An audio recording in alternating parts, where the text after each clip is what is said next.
everybody? It's your boy, Intelligent Cycle here, back with another stream. So this time, usually don't do streams like this late in the evening or wee hours in the morning, but I'm gonna have to do this real quick. So the Oklahoma City Thunder win their first ever NBA championship. They are the new 2024-25 NBA champions with the final score 103-91 over the Indiana Pacers. It started off kind of pretty much how I began in my predictions in the first half. Both teams were kind of like filling each other out. OKC's defense was kind of slowly but surely gonna come around in the second half, but in the first half, the Pacers was really getting off to a hot start, hitting at least 7 out of their first 13 three-point shots.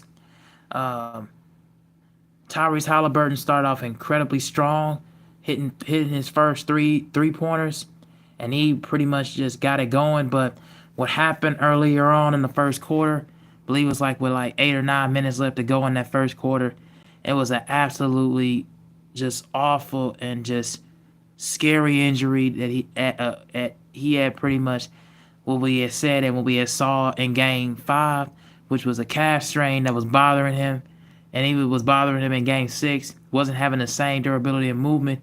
Affected him in Game 7, where he had suffered that ruptured Achilles tendon, just ended up tearing, and he did not returning for the remainder of the game in the first, and especially from the first quarter and then on. And it pretty much rejuvenated the Pacers and tried to give a lot of inspiration, because Halliburton was pretty much their driving force and their engine force and their leader. But what happened was the Pacers just could not use that motivation enough, especially in the second half.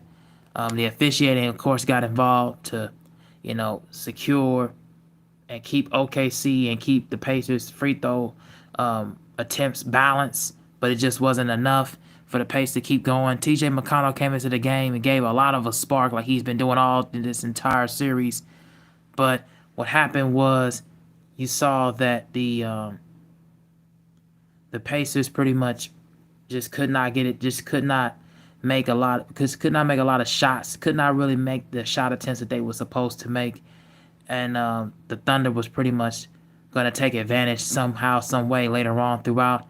The main thing, to me, what kept the Pacers in it, to me, and went up by 1 point with the Andrew Nembhard three-point shot before the shot clock and the game time expired, really just helped the Pacers try to keep some distance in between. But the problem with the Pacers overall was that third quarter, and OKC just took advantage of the Pacers' mistakes and turnovers, because the Pacers had over 21 turnovers for the entire game, and at least about 14 of them came in the third quarter.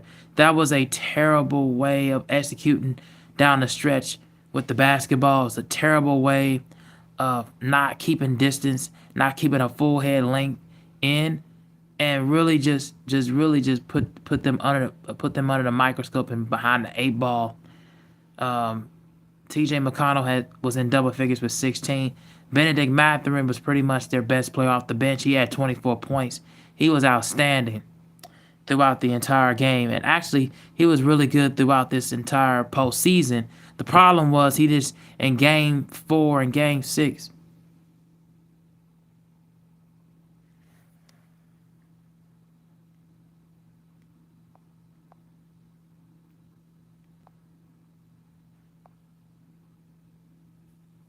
excuse me, sorry about that, I had to remove a comment. But anyways,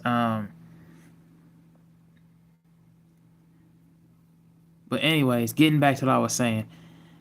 Getting back to what I was saying. What happened was most of that first half, the Pacers was playing more reactionary to what OKC was delivering, and I feel like in the second half, you saw OKC.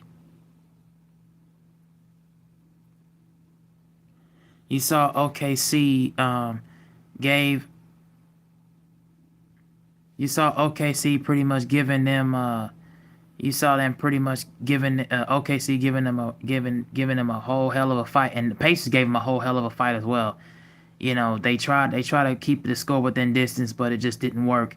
The size for the Pacers, you would think that with Pascal Siakam and Miles Turner, but they just got completely dominated. OKC played terrible in the first half. They did not play like themselves, which that was actually kind of surprising.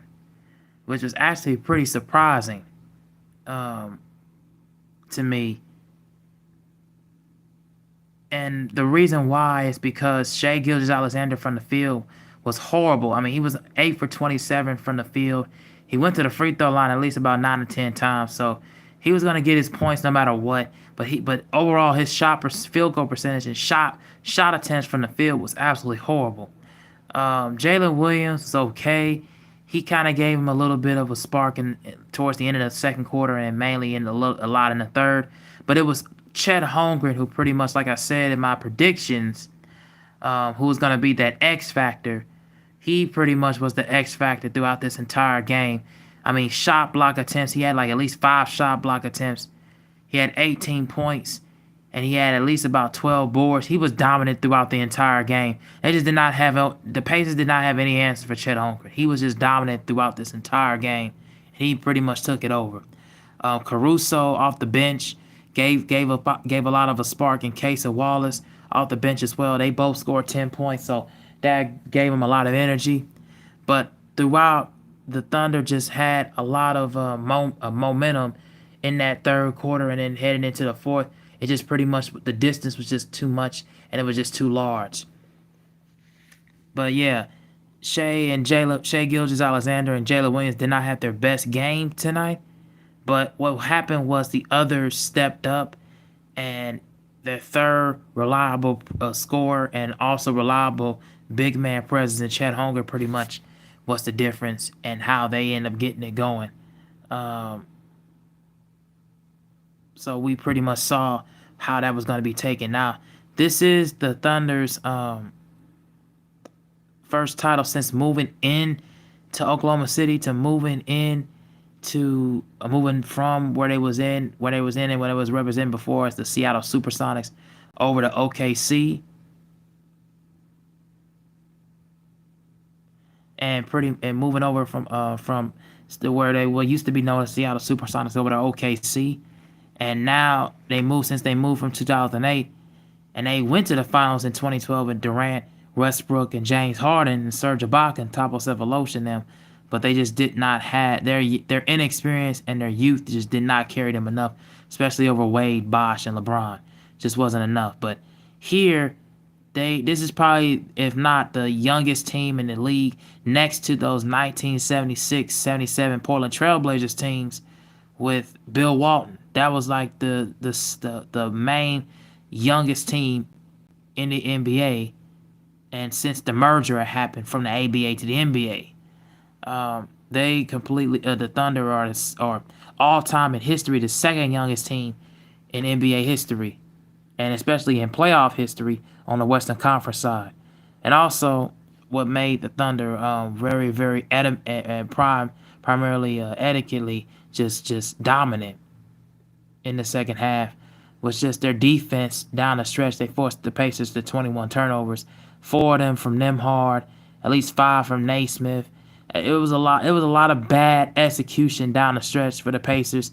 They threw the ball away several times. It didn't work to their percentage. So those are my things that really stood out to me for why OKC winning this championship is a big deal. Also,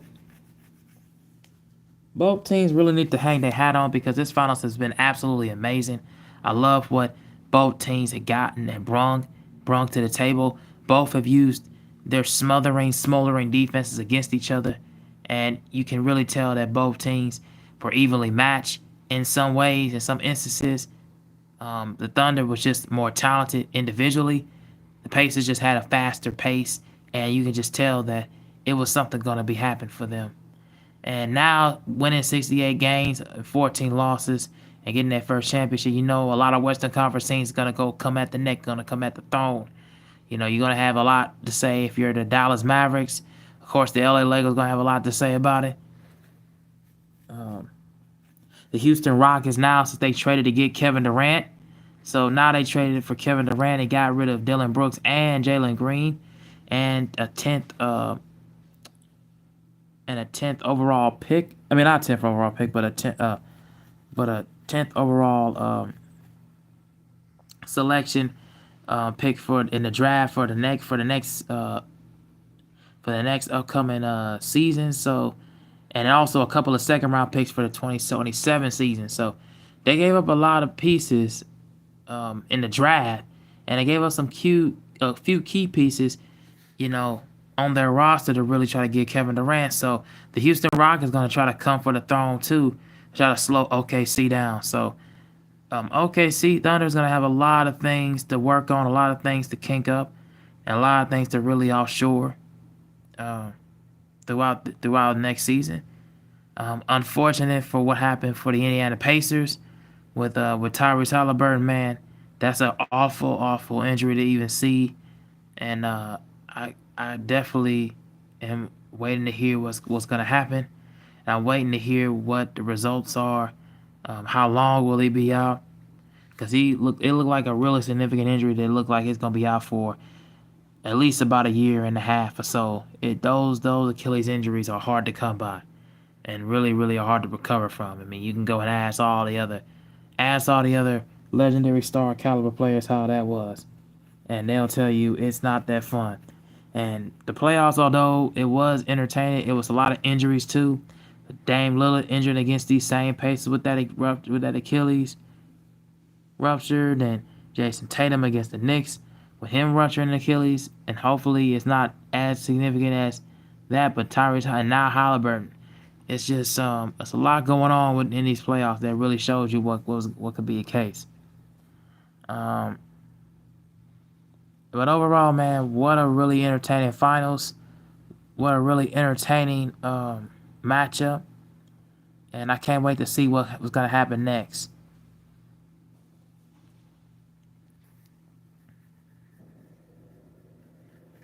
Definitely can't wait to see what's going to happen next. So in my opinion, if I'm the Pacers, I would not hang my hat. I would definitely not hang my head. Would hang my head down. I would keep my head held up high because they was able to compete for a title. They was able to compete to be the best that they can be.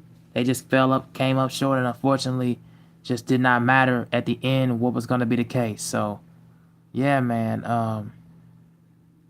What a win for the Thunder, and congratulations that they're the new 2024-2025 champions. Can't wait to see what's going to happen next year. And thank you guys for watching, as I'm going to be heading out of here. This really has been an amazing NBA Finals to cover and to talk about on the channel. I can't wait to see what's going to happen next year for the NBA, man. So, with all that being said, thank you for watching. I'll be covering the WNBA from now on, and covering those playoffs. So keep a hold out and keep a lookout for those coverage coming soon, man. Thank you for watching. I'm out.